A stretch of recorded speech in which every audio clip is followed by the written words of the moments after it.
Hey, paisanos! It's the Super Sentai Brothers Super Show!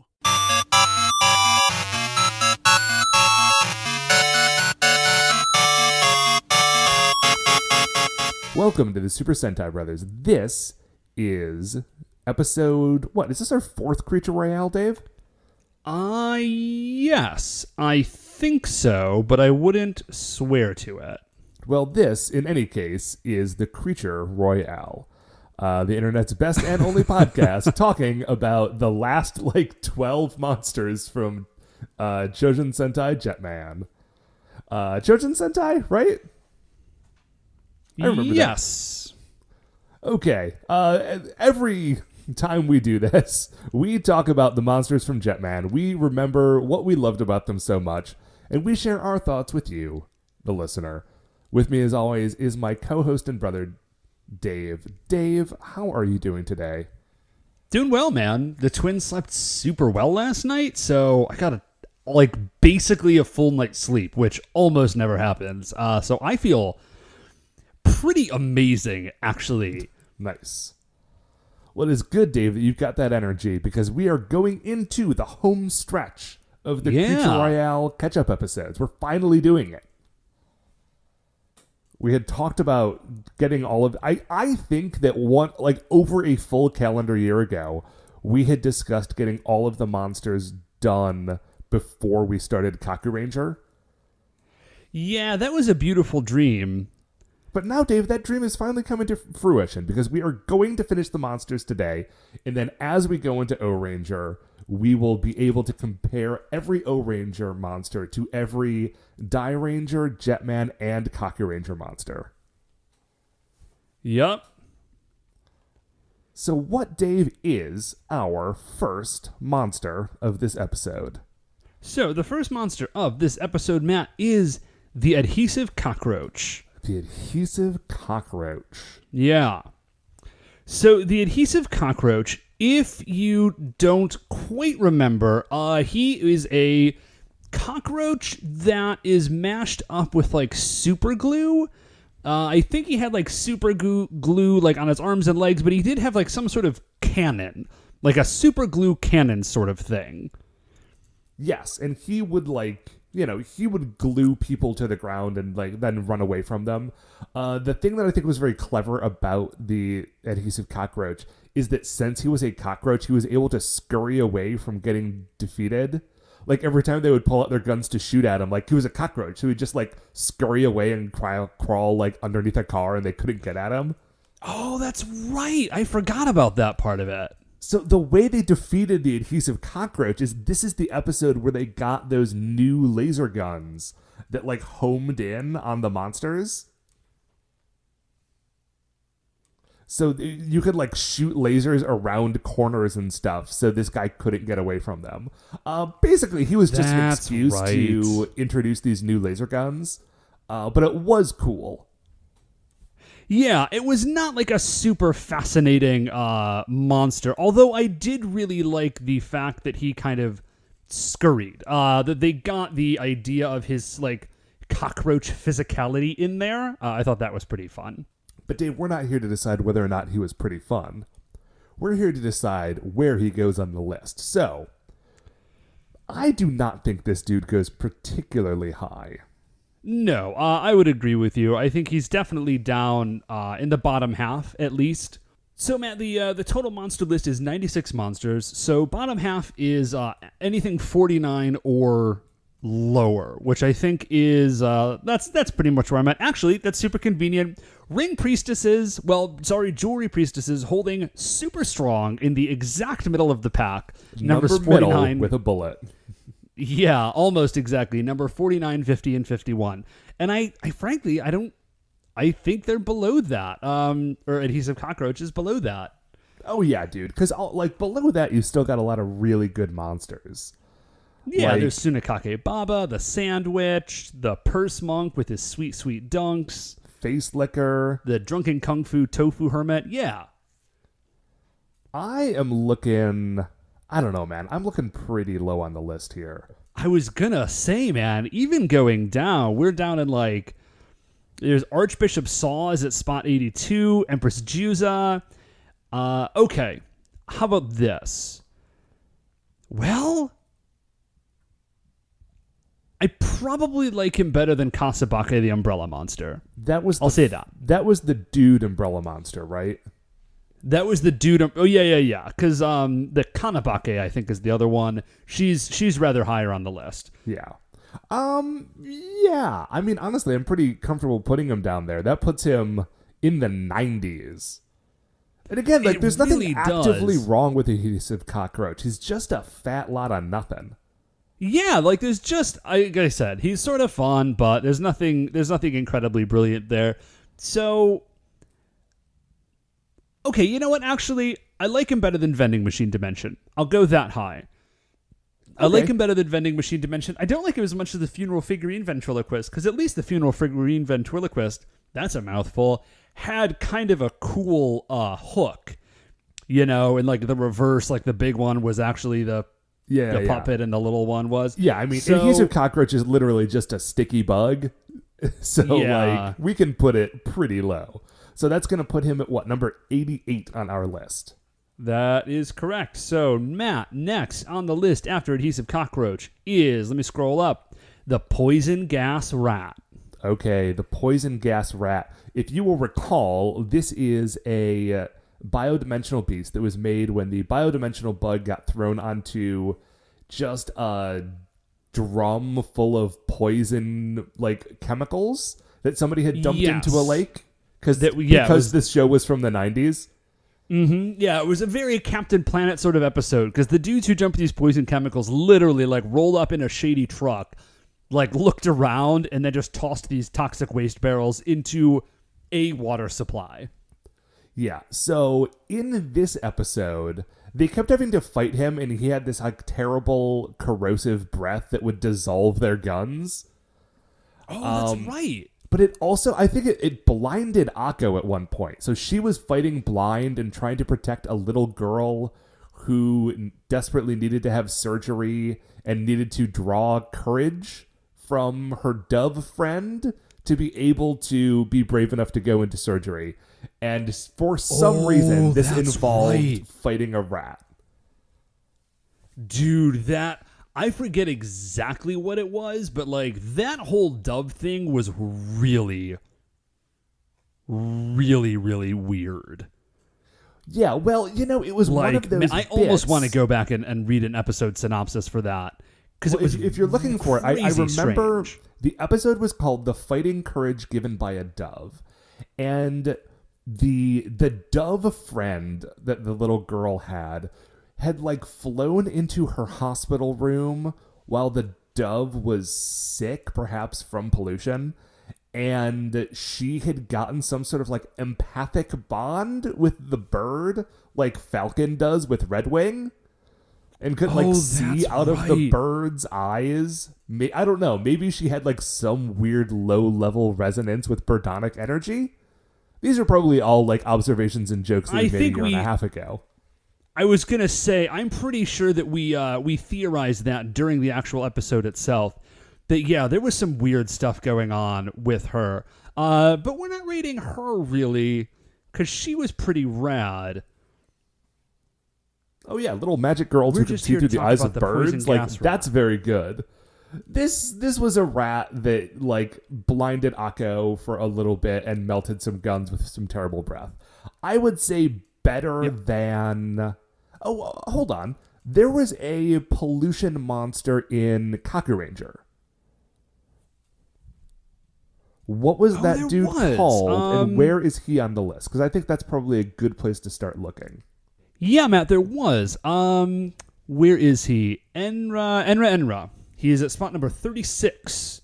And he was that, like, crazy, like, aerosol can cloud monster. Yeah, he like sucked up pollution and turned it into like laughing gas and then anger gas, and I think a third gas that was just like toxic. I think there was like a flamethrower gas in there somewhere as well.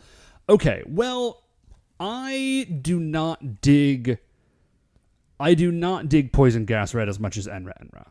I'll say that. No. Enra made Muteki Shogun like collapse into a fit of laughter with its like weird magic laughing gas. And that was a also beautiful had gift that he gave super us. cool look. Also, yeah, and Poison Gas Rat's not nearly as cool of a look. Well, we could pop down. There's Kama Itachi, the sickle weasel. Oh, So dude, he's also like a rodent monster. Yeah, but Kama Itachi was the principal of a school where he was turning children into yokai. Yeah, okay. So if we're thinking top half for this dude, and I'm cool with that. The very I mean, bottom of honestly, I'm not married to top half. I don't know if I don't like him as much as Copy Empress, and Copy Empress is at number 54. Yeah, okay. So let's look down. I'd Okay, be comfortable better or worse? throwing him around like Nurikabe. You know, that's actually just what I was going to say. I was going to say Four Kings of Heaven. So there's Nurikabe, the wall monster, and just below that is Karakasa, the other umbrella that we were actually just talking about a second ago. And then above that is Kappa and Rokurokubi. I would go above Kappa and Rokurokubi. Well, For the poison no. gas rat? No. Let me take that back. Because Kappa turns Seikai and Saizo into Kappa, which is incredible. That's actually no. Nue did that, but Kappa was like the first dude in the first episode. Oh, that's right. Okay, so and like he and Rokurokubi were married. There was a whole thing. I would probably put Poison Gas Rat like down by Count Kaleidoscope, below the Four Kings of Heaven, and the like right. Yeah, I'd put him below Duke Trump. I'd put him below Purse Monk. Dude, Purse Monk got those sick dunks. Poison Gas I Rat was has gonna no say dunks at Poison all. Gas Rat didn't dunk at all. Dorotabo, the dude who really loved TV, got into a cage death match with Jiraiya. Poison Gas Rat never did that. Okay, here's what I'm going to say, Matt. I'm going to say above Diamond Dimension, because Diamond Dimension is not actually that cool of a monster, but did have a really great episode. Okay, I'm comfortable with that. Okay, so just above Diamond Dimension is the Poison Gas Rat. Matt, who is our next monster? Dave, our next monster is Ant Bazooka. Now, why they did not call this guy Soldier Ant, I will never know. Yeah, really, that was definitely a missed opportunity. Okay, so let's talk about Ant Bazooka and why he was genuinely upsetting, but probably doesn't go that high on the list.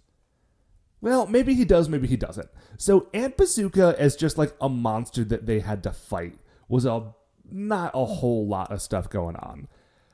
But that's not all Ant Bazooka was. Ant Bazooka was also the dude who, like, I think, if I'm not mistaken, either controlled ants or was comprised of ants that would bite people and then turn those people into like half human, half ants that became ravenously hungry.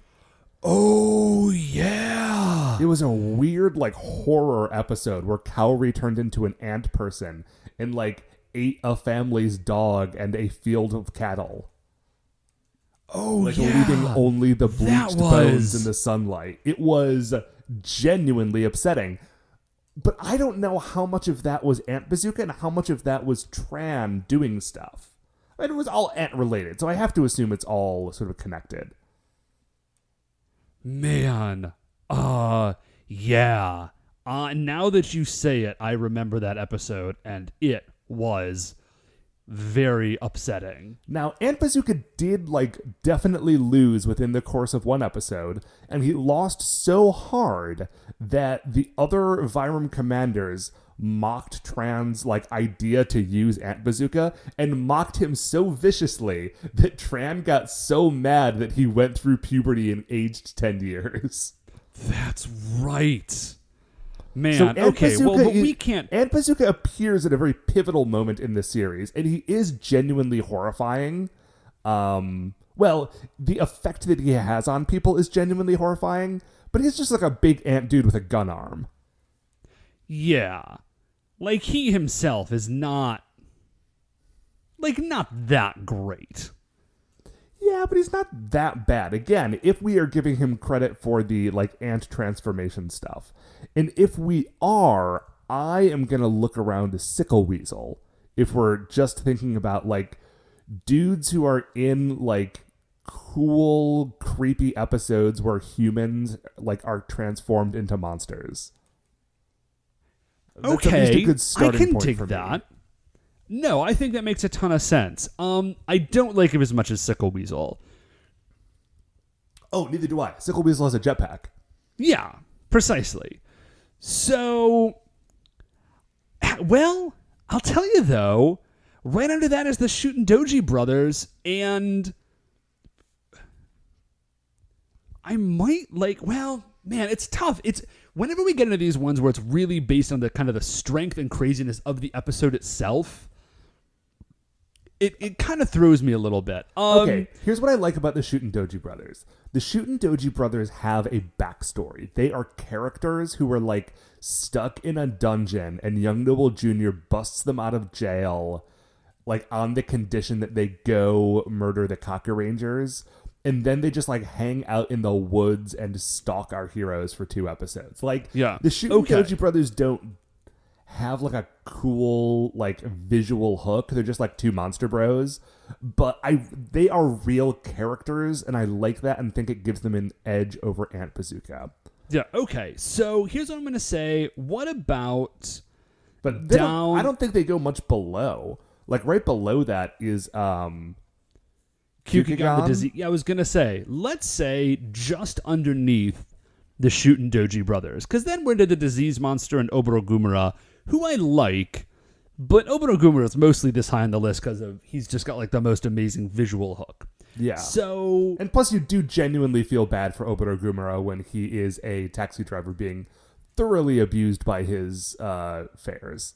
yeah. So Aunt Bazooka comes in at spot number 42, just underneath the Shootin' Doji Brothers. Matt, the next monster on our list is the Torpedo Piranha. Dave the Torpedo Piranha sucks. I'm going to say he's pretty low on this list because I don't really remember him basically at all. Okay, I had to like do a little research when I saw him on the list to remember what this guy's deal was.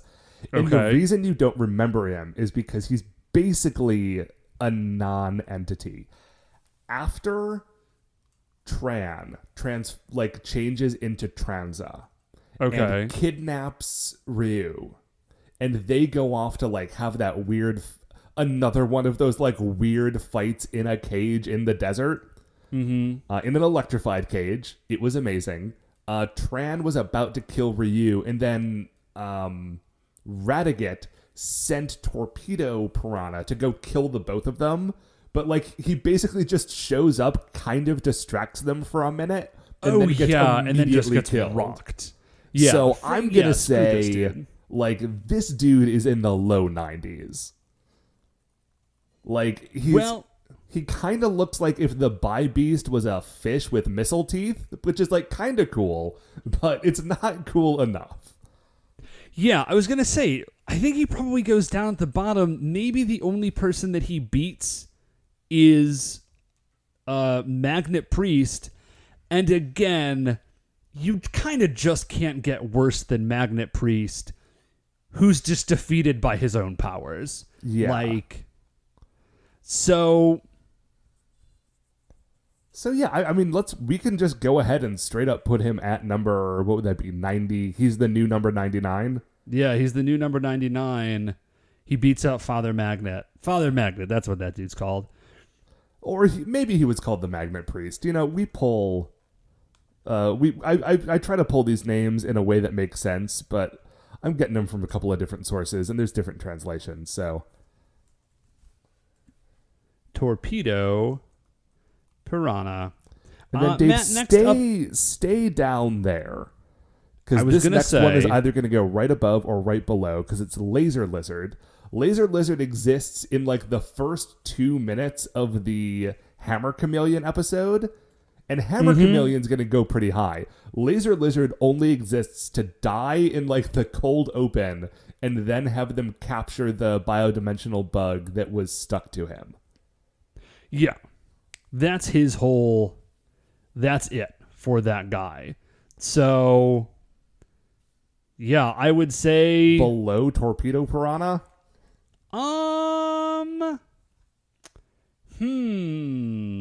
Yeah, I'm cool with that.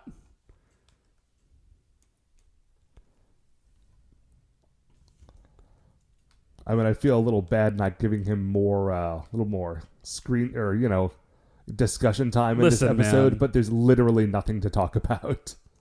Yeah, like he shows up, he dies, and then we get...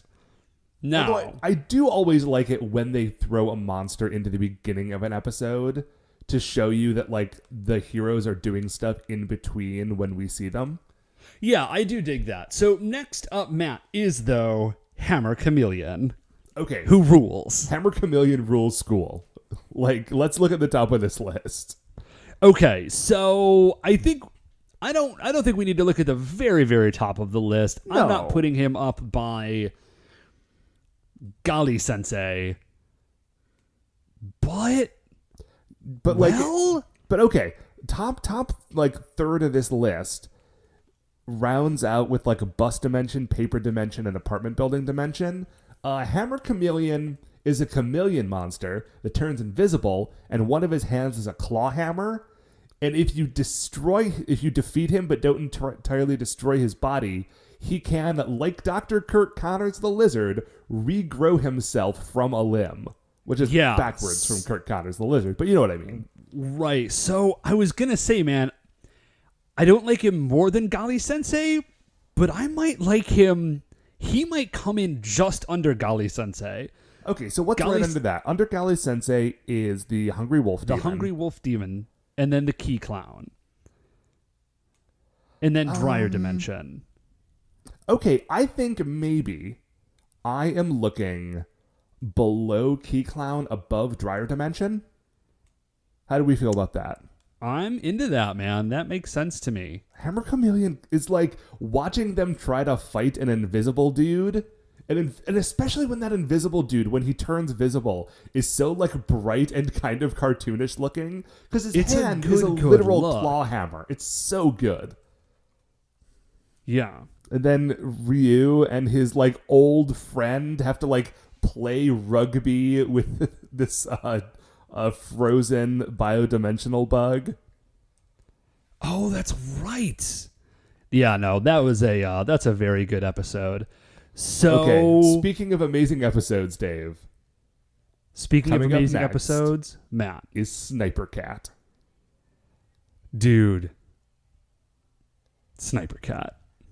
Sniper Cat is the least cool part of the episode that he's in, but it's only because his episode is full of the most cool things of all time. Sniper Cat, if you do not recall, is in the episode of Jetman where Guy and Gray, like all of the Jetmen except for Guy have been transformed into like little statuettes that look like the top of a shampoo bottle. And yes, Gray's like heart circuit has been ripped out of his chest. And so in an effort to like, one of them is trying to get over the other one, they decide to show up to a casino to gamble to see who is going to win and get their like friends or that's heart right. back. Sniper Cat is the monster in that episode that zaps like 4 of the 5 Jetmen and turns them into those little statuettes. Right. Yes. And then it turns out at the end, like the casino is actually Jet Icarus, right? No, or Jet Icarus has been that's right. Jet Icarus has been lifted. holding the casino and has been like tilting it to give Guy an advantage. This is amazing. Yeah. Okay. So, actually, Matt, I think I have like a really good starting spot. How do you feel about right around Heatwave Hood? Because I feel like Heatwave Hood is basically in the exact same spot. He's in an amazing... He is like the catalyst for an amazing, amazing episode, even though he himself is not actually like particularly fascinating. Okay, I think that's a good starting place, but I would definitely go above Heatwave Hood because I think that Sniper Cat... Like, Heatwave Hood is cool because like he's got a horse, I guess. And he does have a hell dimension in his stomach, which is cool. But I was gonna say, look let's up not a forget picture about of that. Sniper Cat, because Sniper Cat has like half of his body is made out of like this weird like pixelated like human faces that like run all up and down one of his sides, because I think he has been like turning people into things, and like it's a very weird look, but it is super great. Okay, yeah, I remember this dude now. I don't know if so I want to put him above Heatwave Hood. Above Heatwave Hood right now is Apartment Building Dimension, and I don't think he goes above that. Man, I don't know. Because again, Apartment Building Dimension sort of was the no, I'm cool with that. Because Apartment Building Dimension was a rad monster that also had a rad episode. Yeah, because Apartment Building Dimension, don't forget, it was not just a building that stood up and they had to fight it, but when they were inside of Apartment Building Dimension, it was like this weird haunted house thing. Right. So Sniper Cat, I think, then just below Apartment Building Dimension, comes in at spot number 28, just above the Heatwave Hood. Okay, Dave, what is next on our list? Is the Meteor BEM, B-E-M. Mm-hmm. And that means a thing, but I don't remember what it is. That stands for Bug-Eyed Monster, which is like right. old, yeah, thank you. like old slang for aliens from like old sci-fi. Yeah, okay. So Meteor Which makes BEM, sense because the Meteor BEM was a monster who does genuinely look like an old 50s like movie alien. Right. And now this is a brilliant plan because what they did is they found an anti-Burdonic wave meteor and used the biodimensional bug to turn that into a monster. So they basically made a kryptonite golem to fight Superman. Yeah, is kind of how they got down on this. Super great. Yeah, like that's a pretty brilliant idea. I remember again, the monster himself is not. It's kind of an odd look, but it's such a fascinating idea. Like to have a monster, like you said, it's basically made out of kryptonite, and they're like, yeah, just go fight the kryptonite monster. But they couldn't fight him, and that's why they had to bring in the Neo Jetman. That's right, the Neo Jetman. And then the Neo Crisis on Infinite Dans, right? And then like they couldn't get away from the Neo Jetman still couldn't beat the Meteor BEM, and it was destroying the base. And then like our heroes had to like come back and fight, even though they didn't have their Jetman powers. And it was such a good Chief episode. Because Chief was having to deal with like this horrible man who had been like trying to supplant her. That's right. So boy, I hope that you guys watched Jetman, because otherwise none of this is making any sense. Yeah. Anytime we see the monsters or the Rangers fighting for some reason not having their powers, like I'm kind of automatically in love with that episode. Yeah, and as like a meta narrative, not a meta narrative, but as a thing that was placed into the show to set up that sort of story arc, I think Meteor BEM works perfectly. Yeah. So where do we think he goes? Okay. Definitely top half. Yeah, easy top half.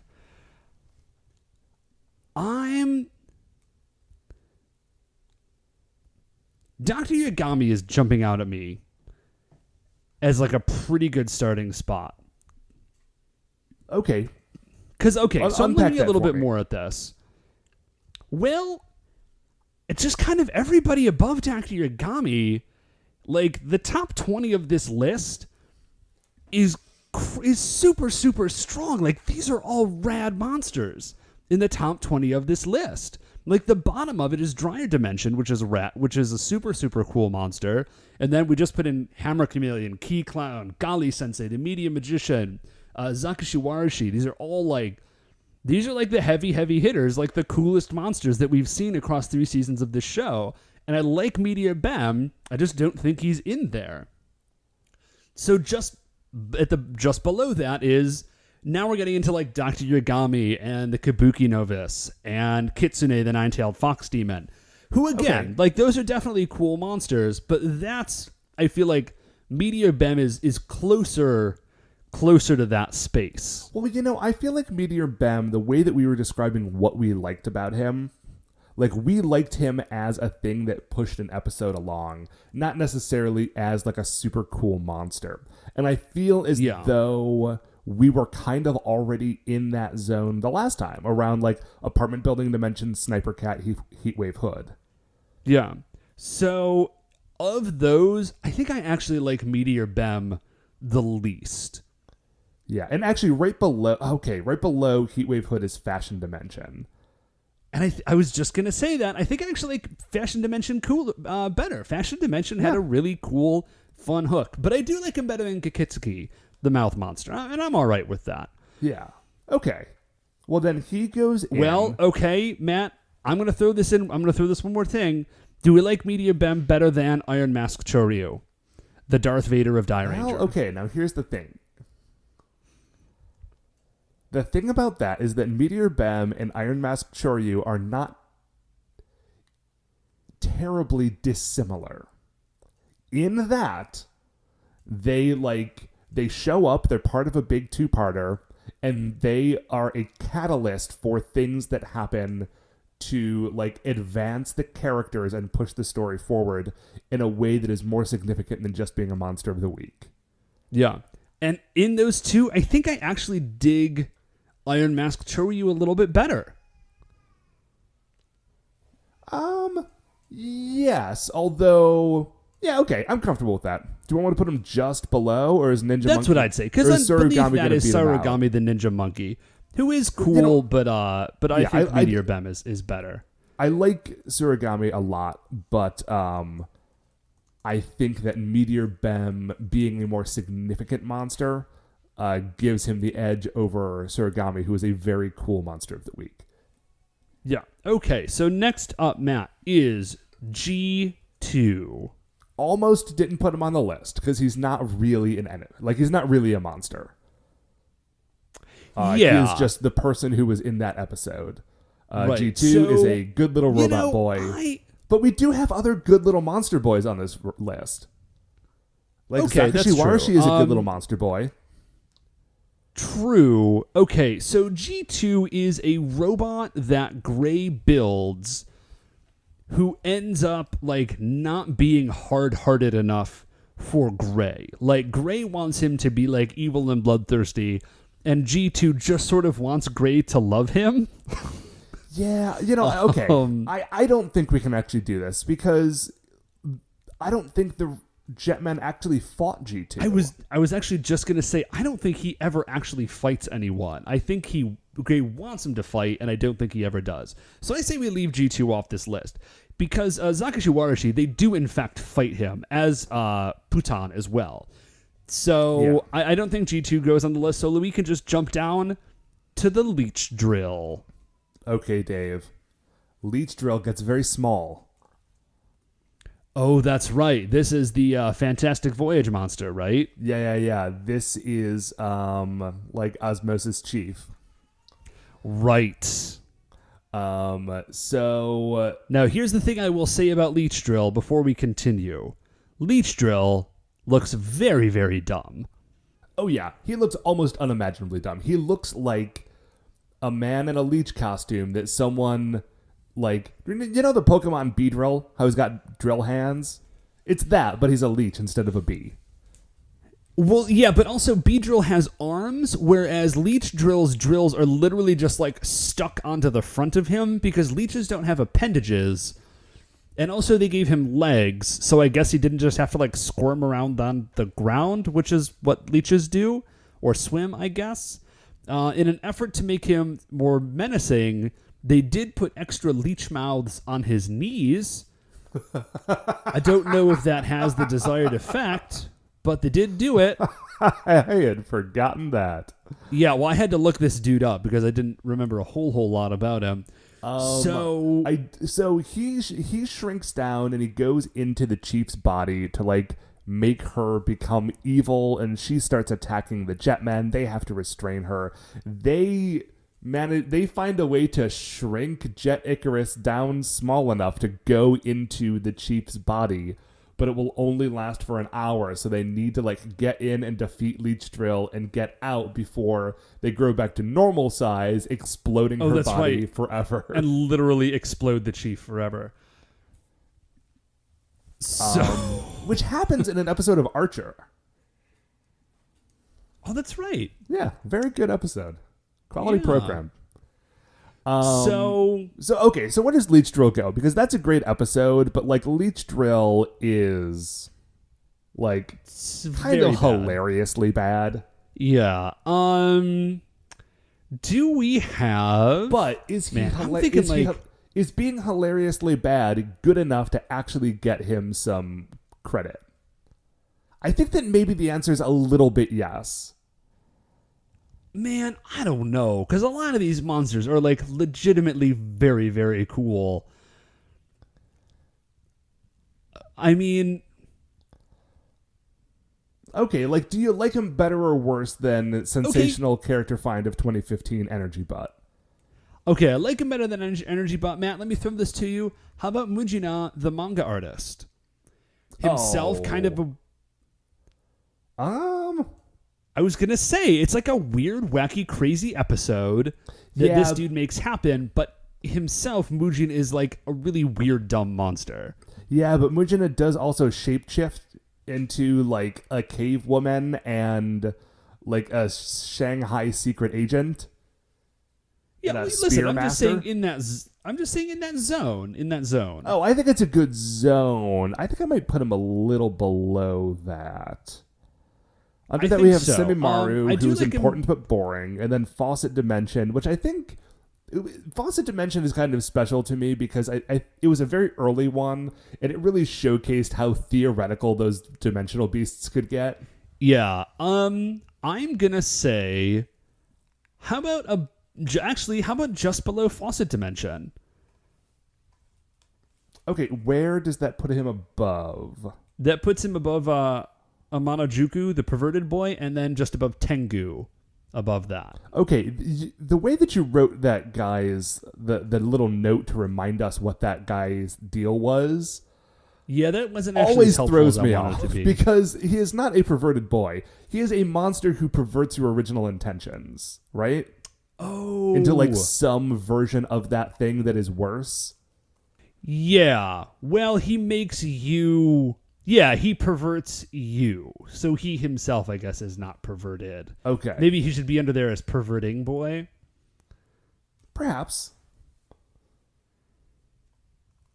That's a little bookkeeping we can deal with afterwards. Okay, but I'm still cool with that, man, because Amanojuku is a fun episode, but like getting Mini Jet Icarus to not explode the Chief's body forever, I think is pretty rad. So I'm going to stick with that, just below Faucet Dimension. All right.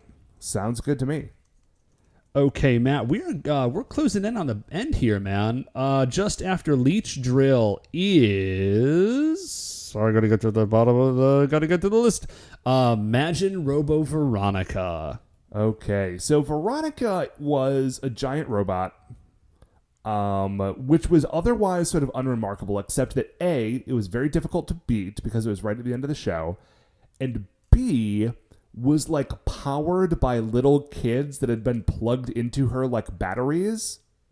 Yes. And so they had to, they couldn't just blow it up because it would kill the children. Yeah.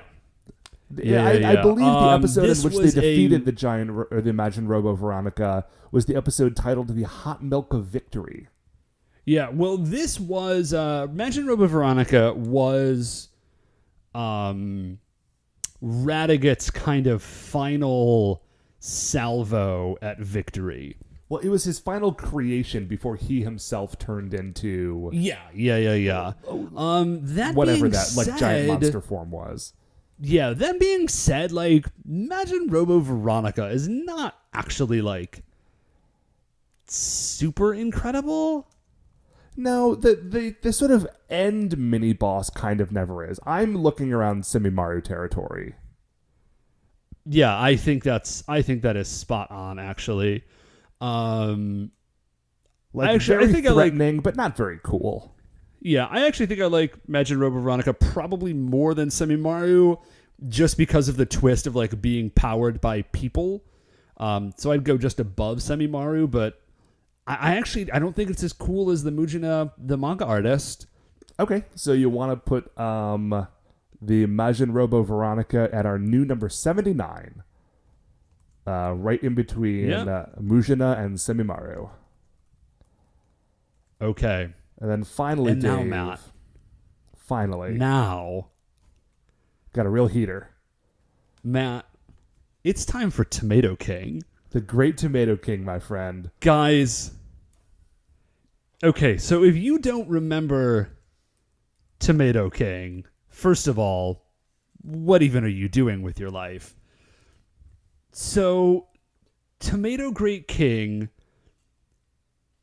is a monster that is basically, he's an evil tomato king because Raita is afraid of tomatoes. Well, okay, so the trick with the Great Tomato King is that he's not actually the Great Tomato King. He's like this amorphous green sludge that imprinted on this like childhood fear of Raita's.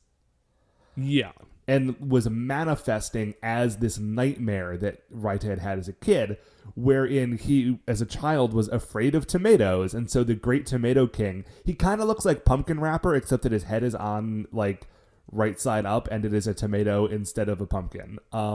He rules. He turns other people's heads into tomatoes. The episode is amazing. It's like this weird last gasp of Monster of the Week before they hit, like, the final end game of Jetman. I love it so dearly. The way that they defeat the Great Tomato King is by Raita getting over his fear of tomatoes and eating a tomato.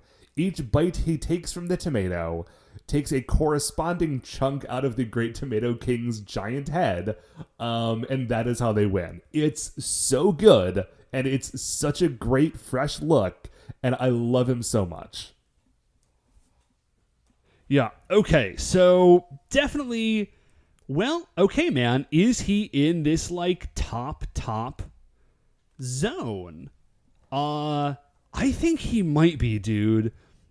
He's up for me. He's up there with like Daidarabochi the Mountain and the Spider Monster and Nue the Chimera Schemer. Like, yeah, it's just such a bananas episode of like watching Raita go ham on some tomatoes. Like, okay, so as this list has been growing, here's how I feel it looks. So our top person is Jin the Demon Fist, right? Immediately followed by the Three Stooges. Yes. We have very good reasons for those being the top of the list. Like, those are great. Those episodes are so heartfelt. Those characters are so like richly drawn, which is kind of funny when you're talking about like General Kamikaze, but it's 100% true. You know it is. Yeah, for sure. But then we've got this chunk, and the chunk is just like cool stuff. And after cool stuff, we get into other monsters that I have good, like I can come up with a way to describe why they are that high on the list. But Space-Time Mammoth, God Noodle, Ushioni, the yokai rifleman, who is a cowboy, Birdcage Vagrant, Daidarabochi, and Tsuchigumo, the spider monster. All of those dudes are on the list this high because when I watch that episode, I just think, this guy's amazing. This guy's amazing, and I love him. And I feel like that is why, like, I feel the same way about the Great Tomato King. So I feel like he can't go anywhere else. Yeah, about Tomato Great King. Yeah. So I think the only question is, where does he go in that list? Well, I think the question is, who does he knock off the list? Who does this dude knock out of the top? Well, okay, if he's going in here, Tsuchigumo is getting knocked out of the top 10. And I think the question just is, does Tomato Great King go in that number 10 spot? I don't know. Okay, so I don't like him more than Time Space Mammoth, and I don't like him more than God Noodle. I was just gonna say, man, I'm really torn. I think Dai Darabochi is my floor on this one. Uh-huh.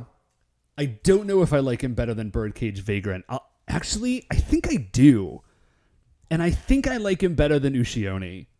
Okay. Let's do it then. I think Tomato Great King comes in at spot number 7. So Listen, sorry, I'm thrilled with Tsuchigumo. this. It's the last Jetman monster we're ranking. It is swinging for the fences. I think what's really fun weird is that our top 4 are all Die Ranger, and then the next 3 are all Jetman. The highest ranked Kakuranger yokai. But then the next 3 after that. But then the next 3 after that are Kakuranger monsters. It's Dai Darabochi, Tsuchigumo, and Nue. Birdcage Vagrant's in the mix. Well, dude, like, that lines up with how well, I guess we could have predicted this. This lines up with how well we liked each of those seasons. Yeah, but yeah, No, honestly, wait. You know what's the weirdest no. thing? Sorry, I flipped. No. That's crazy. I flipped it because Die Ranger is our second favorite season. Jetman is our favorite season. I think Jetman is the best season. Die Ranger is my favorite season. Oh, okay. Well, there you go then. It's not as good as Jetman, well, but I care about it more. But I think, honestly, the weirdest thing about looking at the list like this is that Ushioni is the top-ranked yokai. And I like Ushioni a lot. But if you had, even during that episode, asked me, do you think this is the best monster in this entire show? I would not have said yes. But looking at the list, I don't think we're wrong. I was going to say, like, I think we're right. Like, Ushioni is the coolest monster. Like, he's a cool monster. He's got a rad look. He's got a fun fight, and he's got a brilliant plan. Yeah. So he's got a gun that turns people into, like, other Ushioni. It's very good. Yeah. So he's now, coated Matt, those bullets with his own evil DNA. So let's, Matt, get into the leader list. So we've got Gray, Maria, Radigat, and then Tran/Tranza. Real quickly, do Tran and Tranza get separate spots on the list, or do they go in the same? I think they go in the same, because they are the same guy. That is what I was going to say as well. I just thought we should bring up the question. So, well, let's just start. Let's start with Tran and Tranza. Okay, so at the end of Jetman, we ranked these 4 against each other. And I think actually the order that you just gave might have been the order that we came up with then. Gray's the best, then Radigat, then Maria, then Tran? Or did we flip Radigat and Maria? I think Maria is a... Well, no. I think we had initially thought that that's kind of how it was going to shake out. But Radigat finished strong. Radigat finishes super strong. And then there's there's the episodes where he gets turned into a human and he doesn't remember and he kind of fights with himself. And we get this sense that maybe he doesn't actually want to be Radigat, but he can't figure out another way to be. And then he just decides yes, this is the way that I'm going to be. And he goes full evil and it's very good. Yeah. It's super, super good. So... yeah, I think it is Gray, Radigat, Maria, Tran, and Tranza. I say let's go bottom up. So Tran and Tranza. Yeah. I dig... Okay, they've got some cool moments. Especially as Tranza. I think the reason that this isn't going to go higher is because, Tranza was amazing and Tran was fine. Yeah, I'm actually saying above Akamaru, but below Goma the 15th. Ooh, Dude, okay. Goma the 15th is like a weird, cracked egghead, falsetto-talking demon emperor who fishes his favorite boy out of hell with a literal fishing rod. Okay, that's really good, but don't forget how amazing Tranza was after he transformed into, the strongest guy ever, and then just continued to act like a petty 12-year-old. Oh, man. I dig that, but just, the unfathomable weirdness of Goma the 15th edges it out for me. Okay. Listen, And I'm willing to give this to you, but I want you to know that, like, I had been prepared to put him. I was toying with whether or not I liked him better than Daimao. Ooh. Okay. Here, let me argue against you there for a second, because Daimao as a monster is not actually super interesting, but Daimao, like the ending on Daimao and like what he actually ends up being and turns out, and I think that's actually why Daimao is better than Goma the 15th. Goma the 15th is like a crazy, wacky Super Sentai monster, whereas Daimao does end up actually having a little like real world meat to him after a fashion, and I dig that a lot. Okay, so let's put Transa right below Goma the 15th and above Akamaru. Okay. So Maria's very good, Dave. I don't know if you remember how good Maria is, but when Maria goes back and forth between being Maria and Rie, no, man, it's super great. Like, it's genuinely heartbreaking.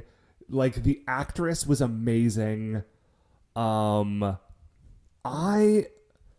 mean, listen, like, we can't in this moment spend enough time as it would take to really talk about Maria, Radiguet, and Gray, because they were in so much of those shows. We did have that conversation. Right. If you'd like to hear it, it's at the end of last season. It's at the end of Jetman, and I really enjoyed having it, but this is the time to do it again. I think Maria goes maybe not above Shadam, but I would maybe put her above Gara. That is exactly what I was going to say. So I'm totally cool with that. Okay, so now it's Radiguet versus Shadam and Young Noble Jr. Man, like I feel like I could flip a coin on Shadam versus. Actually, you know what? I'm gonna back that up. Okay, so here's I think where this comes down to. Okay, Radiguet is a much more interesting character ultimately, right, and much more clearly drawn. Yeah, where however Shadam ends up actually being a mud monster himself. Yes. And so, like, it's the incomprehensible joy of the eternal weirdness of Super Sentai, as represented by Shadam, in an ending I still do not understand, versus what is actually, like, a super rad, interesting character in Radiguet. Listen, as much as I love Shadam, and I know he is the world's #1 dad, he is the world's best dad. I feel like I gotta give the edge to Radiguet. Like, Radiguet is just a really good character. In a way that in the beginning of the season he feels like such like a over-the-top cartoon, but by the time you get to the end, he's kind of circled back around fully to over-the-top cartoon, but like purposefully and with choice, like and like decision, which I think it makes sense, a big difference. It's earned and it's very good, and I like it so much. Okay, so now here it is, Matt. The Battle of Titan. I don't know. I wanted a better transition into that. Young Noble Jr. versus Gray. Okay. Gray is obviously amazing. Gray is obviously amazing. Gray is like an interdimensional murder robot with the heart of a poet who just wants to like love his evil girlfriend who doesn't like him that much. He is honorable. He is so good at kung fu. That last fight between him, like that last episode with the fight to the death between him and Guy, is maybe one of like the most emotionally affecting moments in any of the shows we've watched. On the other hand, Matt, Gray is undeniably great, right? Yeah. On the other hand, Young Noble Jr. will turn everything to skulls, though. Everything to skulls. Okay, not only does Young Noble Jr. turn everything to skulls, Young Noble Jr. turned Kakuranger around. Like, Gray being in an episode made that episode better. Young Noble Jr. being in Kakuranger made it, like, the entire like, his presence in those, like, 15 episodes made the entire show so much better. Yeah.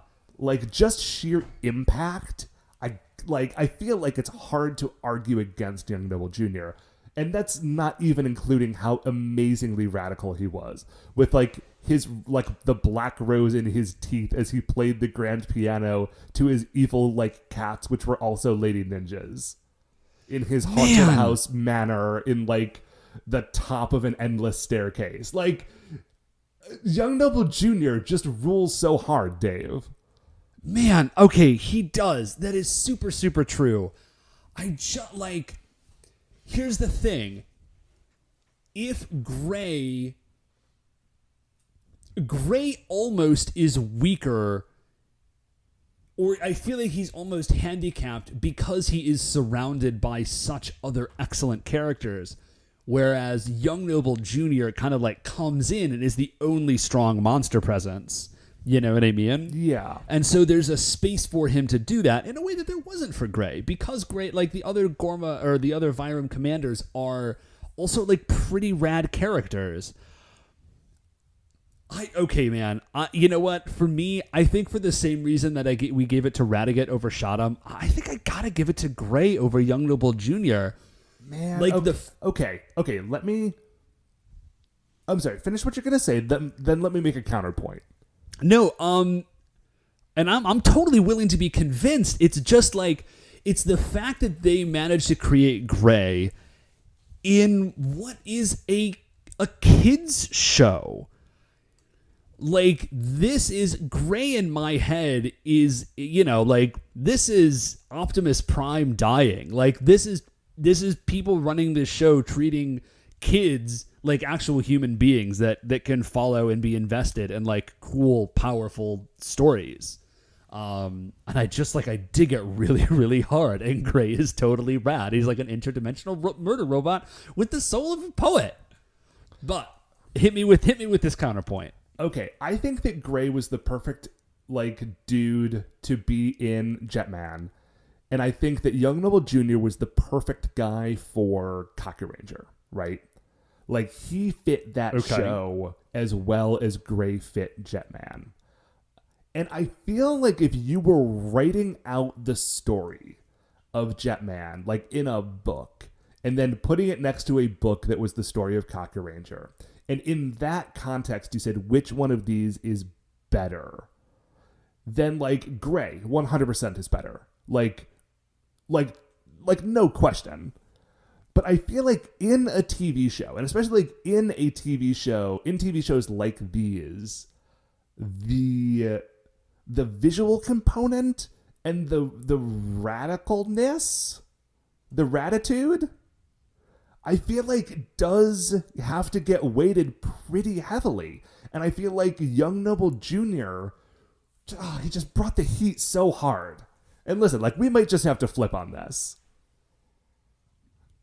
Dude, you know what, man? I think you're right. I think we got I think we just have to flip on this one, man. Yeah, because, like there. And I'm only arguing for Young Noble Jr. because you decided to argue for Gray. If you had decided to argue for Gray, I'm sorry. If situations were reversed and you had decided to argue for Young Noble Jr., I would probably be arguing for Gray. But okay, let's just flip for this, because otherwise we will be here all night, and it is already 10:30. Yeah, for sure. Okay, man. I kind of can't believe it's coming down to a coin flip, but I guess I'm cool with it. Man, I don't have a coin. So I got my coin. Okay, hit it. Okay, so you want Young Noble Jr. heads, Gray tails? Sure. Okay, and the best monster on the boss list is Gray. All right, man. Young Noble Jr., you fought valiantly, but I would have felt good about it either way. Yeah, I'm totally fine with either outcome. All right, Matt. Well, that is going to do it for the Creature Royale, and we are finally entirely caught up. Every monster is on this list unless there is a typo somewhere that we missed that maybe we'll find later. In which case we will deal with it when we get there, but not tonight. For tonight, Dave, that is going to do it for another episode of the Super Sentai Brothers. Before we finish up here, I'd like to remind you all you can email the show at supersentaibrothers@gmail.com. If you want to get any updates on future episodes, like the episode coming up next week where we'll be starting Season 4 of this very program, you can get those updates on Twitter at Super Sentai Bros. If you like the show, please remember, shining in the Apple Podcasts, there are 5 stars. Rate, review, subscribe on there or wherever else you find the show. That is what's going to help new people find it, which we want them to do because, of course, the beginning of a new season is always a good time to hop on that train. This train, the train that is this show. Yes. Yeah. Speaking of this show, it is produced by Retrograde Orbit Radio. If you want to find any of the other great Retrograde Orbit Radio shows, you can do so at retrogradeorbitradio.com. We are the Super Sentai Brothers. I'm Matt. I'm Dave. And we'll see you next week for the greatest show on Earth.